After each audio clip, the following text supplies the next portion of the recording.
অনেক প্রবাসী ভাইয়েরা আছেন দুপুরবেলা ভাত খায় না, ভাতের টাকাটা রেখে দেয় পরিবারকে পাঠানোর জন্য। অনেক ভাইয়েরা আছেন ভাত না খেয়ে কোন রকম একটা বন একটু পানি দিয়ে পেটটাকে লোড করে আবার কাজের মধ্যে লেগে যায়। ওই বাবাকে প্রশ্ন করেন, ওই ভাইকে প্রশ্ন করেন, কেন এত ওভার পরিশ্রম করছেন? প্রত্যেকটা পুরুষ উত্তর দিবে, আমার জন্য নয়, আমার একজনের পরিশ্রমে যে 5 জনের পেট ভরছে তাদের জন্য। সুবহানাল্লাহ।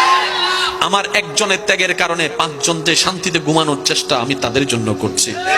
আমি একজন রোদে শুকাই বৃষ্টিতে ভিজি এই কারণে, যাতে 5 জনের মাথার উপর একটা ছাদ দিতে পারি, শক্ত ছাদ। আমি একজন পরিশ্রম করি, আমার শরীর, আমিও তো একটা মানুষ, আমারও তো শরীরের একটা রথের পাওয়ার আছে, একটা লিমিটেশন আছে।